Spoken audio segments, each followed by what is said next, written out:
therefore, it means poverty in this country is high.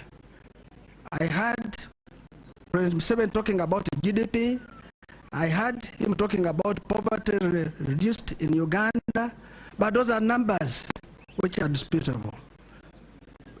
Poverty is in how you see your life, how you manage your daily lives, how you live in your house. Are you meeting your basic needs? Are you able to take your children to school? Are you able to get medical? Are you able to transport yourself from one point to another? Are you having a roof over your head? Is your life okay? These are the issues why we come in this election. I want to thank my party, Forum for Democratic Change, for giving me an opportunity to carry their flag as a presidential candidate. And this, I attribute it to my party leaders, my president, my brother, who is the current president of the party, POA, that's Patrick Amriat Oboy, my chairman, Jack Sabbit, whom I've known from my younger days as a civil servant, and he has mentored me up to date, all my members of NEC, National Council, Delegates Conference, and the party members and the Uganda at large. This election which I come, I bring a new menu, which all of Ugandans should take. I don't come with hatred. I don't come with anger. I come to build bridges where there are no bridges.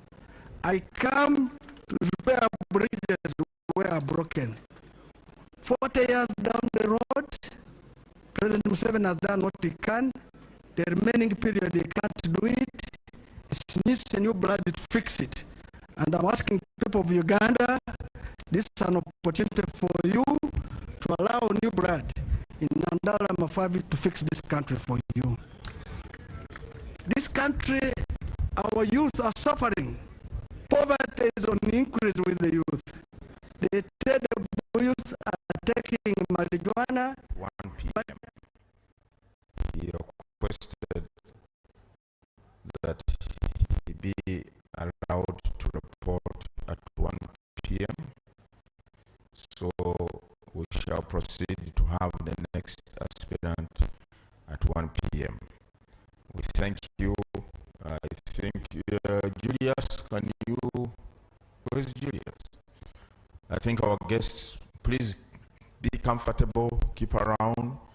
I think you will be ushered into a place for refreshments, so that we want your presence to be meaningful to us. Thank you so much.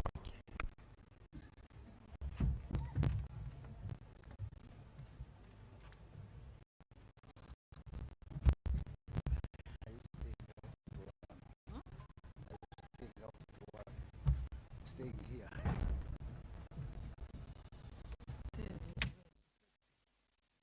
% of the national budget, so that we develop this country. As we develop the agriculture sector, we need to look at what the farmers produce. Do we have market? If there's no market, the government will make sure provides the market. We shall have stores, which you know them, silos, to keep our produce. Farmers suffer because they have a problem of what we call post-harvest. A man has a small house with his wife, his children. He produces 10 bags of maize. He has nowhere to keep them. I want to tell you that if we have a responsible government, this maize should have been kept by government and issued the farmer with what we call a warehouse receipt, which he can go anywhere and cash it anytime for the purpose of his life. I talk about coffee. I can tell you I am a child of a teacher, of teachers and farmers. We know growing coffee. I want to state that in Nairobi now, which is Kenya government and Rwanda government, they are on the New York Stock Exchange. They are taking their coffee at a premium, while ours we are just throwing away.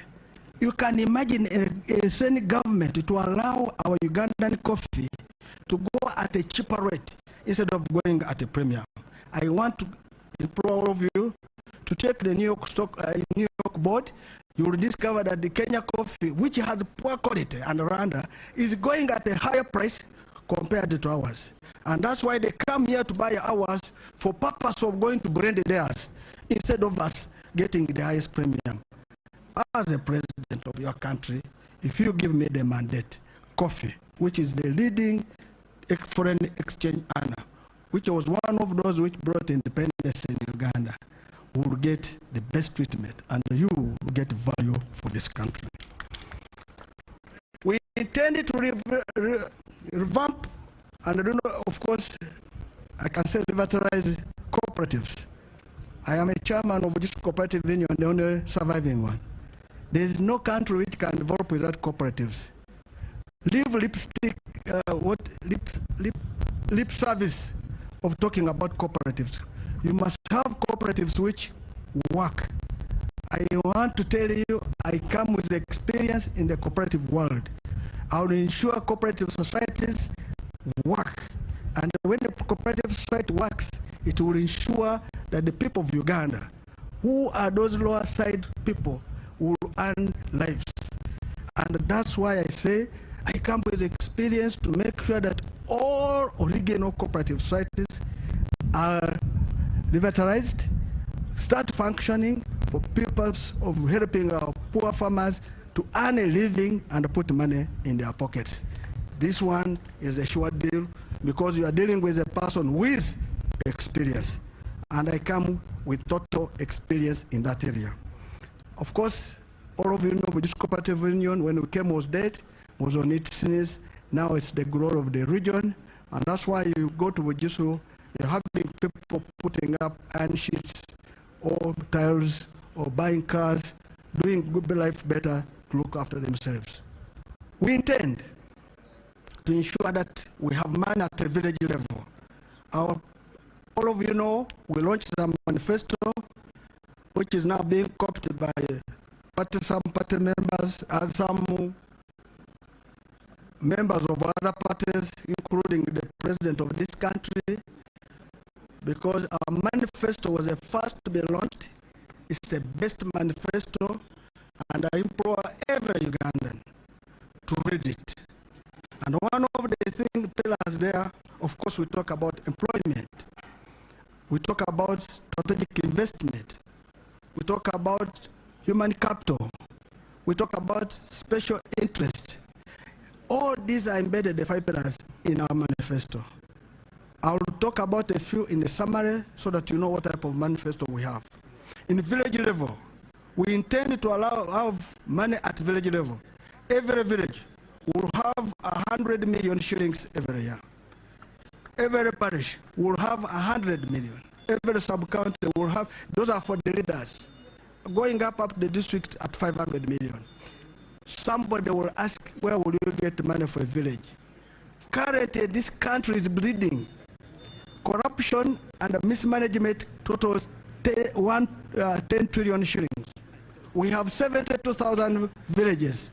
If I give you 100 million, it means that is 7.2 trillion. So the interest which I'm going to do is to plug and ensure there is no corruption in this country. And I'll have 10 trillion to service the village levels. I can tell you villages, we are going to have money under my leadership. Others are saying they are going to do it again. They have been around for 40 years. They have not done it. In fact, President Museveni does not need to put a poster anywhere for 40 years because he has been around. If somebody can put a poster, then there must be a problem. If somebody can talk about going to fight corruption when you have had the power for 40 years, if somebody can talk about that is going to change roads when you have been for 40 years, if somebody can talk that is going to give you money in his pockets, in your pockets when he has been here for 40 years and he has not done it, it shows that's a total failure. It's now time to give new blood who can implement this idea. Sports. We have said sports, every school will have sports fields, facilities. I heard President Museveni saying, no registering a school without a sports facility. Where has he been 40 years? Where? That clearly now copying and pasting. Now the person who can do it is Nandara Mafuabe and his team. every school will have sports facilities. I can speak without contradiction. If a Speaker of Parliament can build a stadium, what about government? I can assure you this is possible and can be done. Colleagues and countrymen, we have talked about having employment for our youth. The reason why we have unemployment is because we are, instead of putting money in productive sectors, we're putting in unproductive sectors. Our government will make sure money is put in productive sectors to generate jobs. The youth, I want to assure you, under my government, you are going to get jobs. And this is why we even start and said every graduate who is going to leave, the day on your graduation, you will go with 1 million shillings to go and start life. That shows it is possible. I have heard President Museveni saying that within now 2 years, he's going to provide them some money. What happened 40 years down the road? You never saw that the graduates are suffering. It is important that you have a leader who will keep his word, who will move this country forward. I come here without any hatred, no hatred. We want to thank President Museveni has done what he could for 40 years. It's time for him to be a senior citizen, our advisor to us. Let him rest. We don't want him to die because of stress of work. Here are young men now and are coming to do that for him. And I can tell you, I am the best candidate for this election. I'm calling people of Uganda to support me with fear of favor. I want you to support me. I am the best you have. This is the best menu you have. I ask all parties to support me. I ask NRM to support me.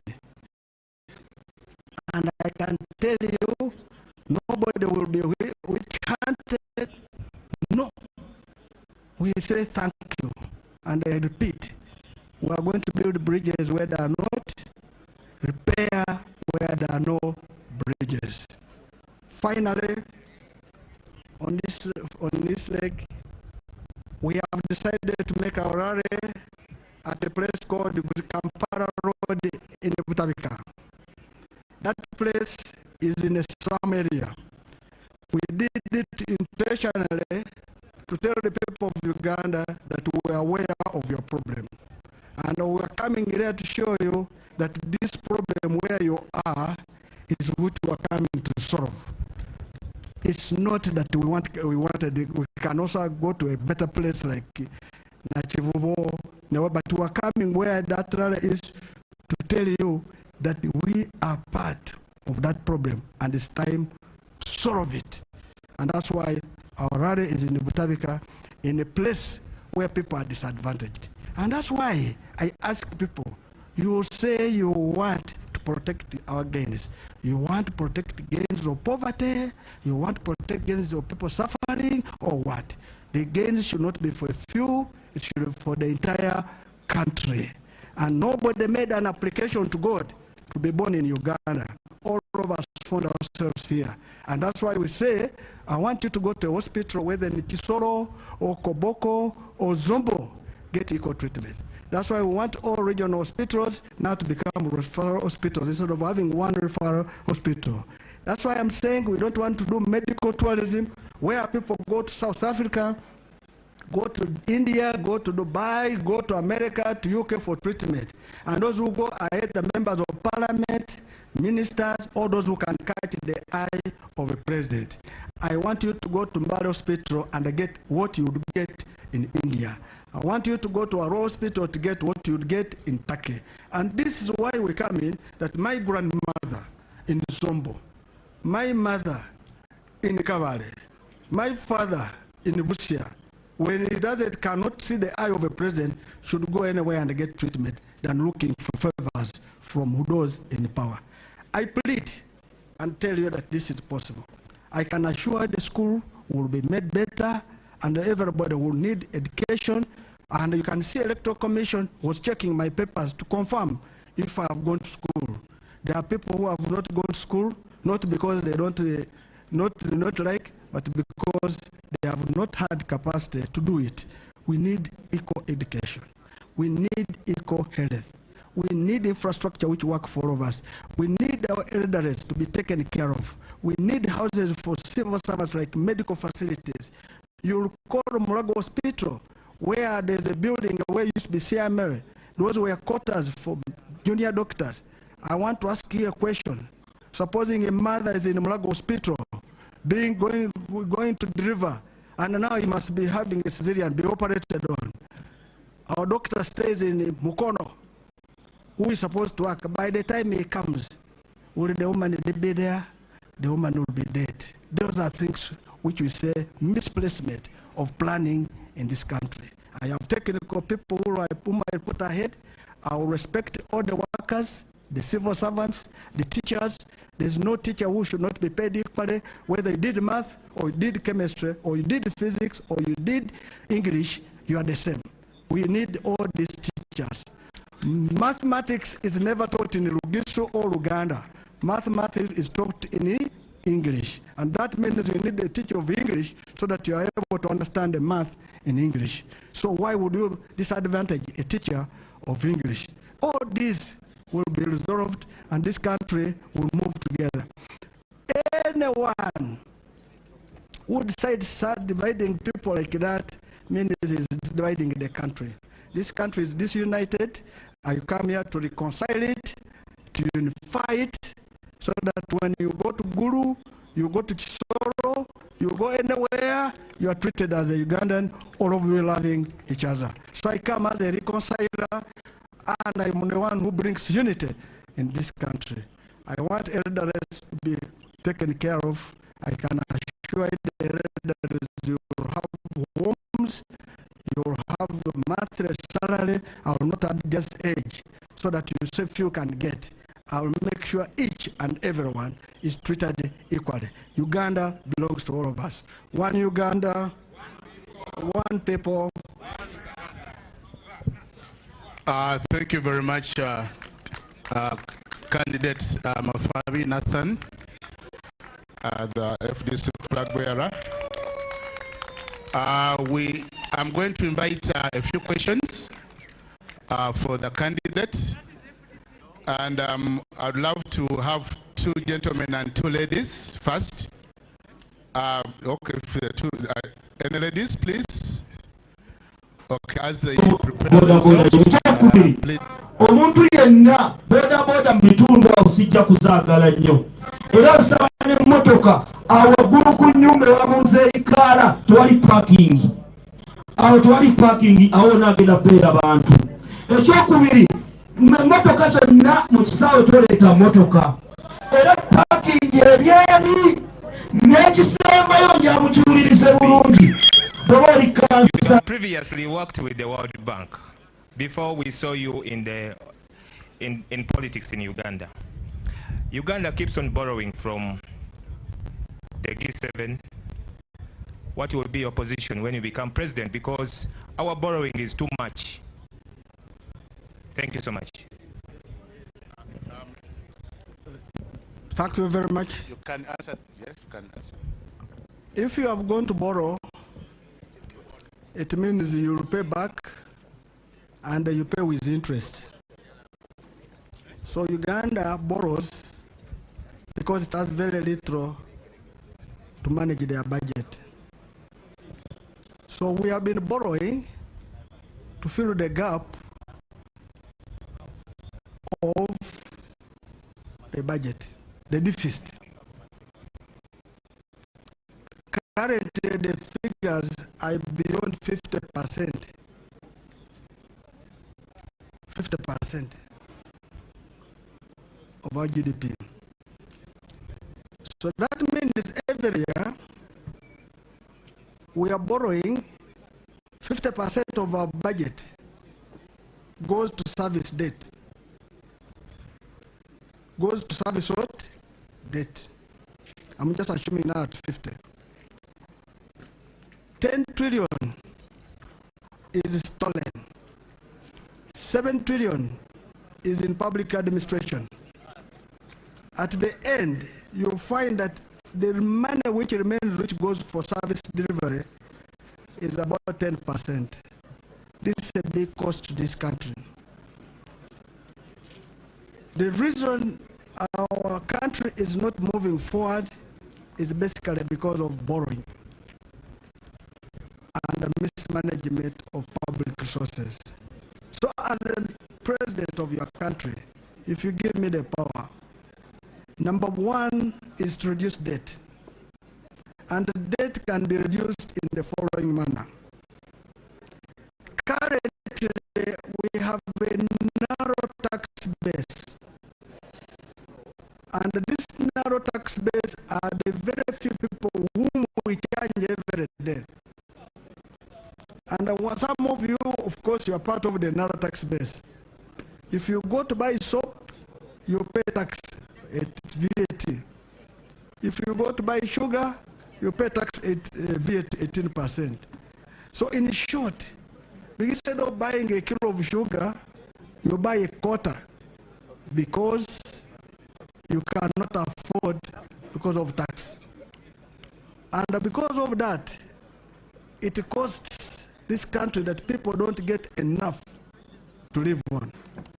So number one is to increase the tax base, to ensure everybody is in a tax bracket, and pay little.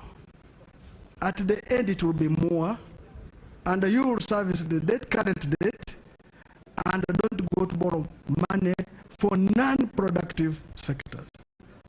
Money should be for only productive sectors. And this, if done within 1 year, this country will change. You recall, in 1997, we through HIPIC, all our debt was written off. If this country was serious, by now would be in surplus budget. Instead, every year, we're running a deficit budget. I can assure you, if you block losses, if you block mismanagement, if you reduce on public administration, I can tell you we shall reduce debt, and at the end, within less than 3 years, would be in surplus. And the people of Uganda will be living a better life. That's why we say, have money in your pocket. How will you have it? If instead of spending 10,000 to buy one item, I'll spend 10,000 to buy many items, because the money will have value and there will be lower cost of goods and services.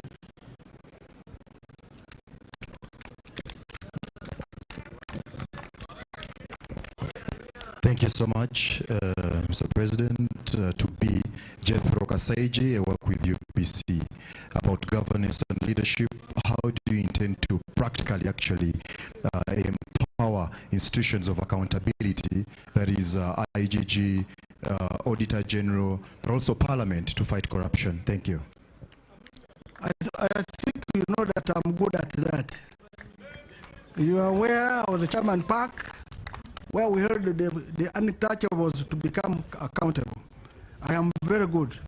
We have the best laws in this country for Auditor General's office, for IGG, for CID, to mention it. The only thing is lack of will to support them. Because if the Auditor General produced a report that this such and such resources are missing, and you, the executive, does not implement it, it shows you are demoralizing an institution. If IGG produces a report and you don't work on it, you are demoralizing the institution. And also you must give them resources to do work.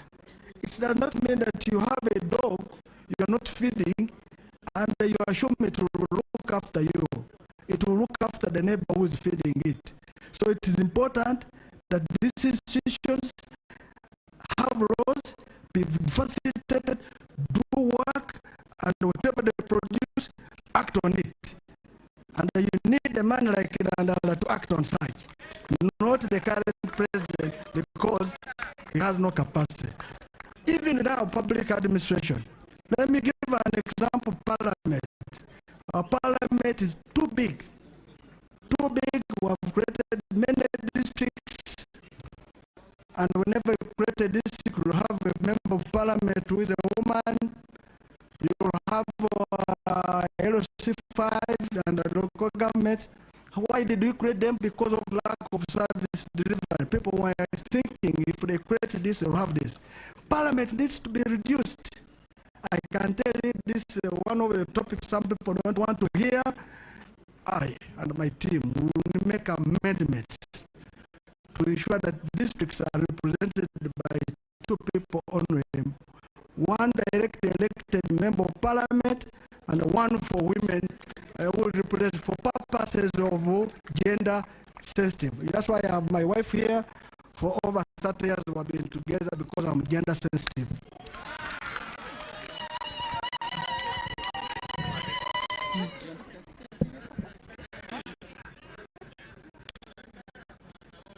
I congratulate you, Mr. Nandara, on your nomination. So I'm grateful. I have 3 questions. Question number 1. We have leaders with mask. People put on a mask. I'm not one of those. Let me finish. Number 2. We are tired of deception. They speak as if they are going to do miracles to us. They don't do it. Thirdly, we have a paradox of Africa. Having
it as an NRM. So these are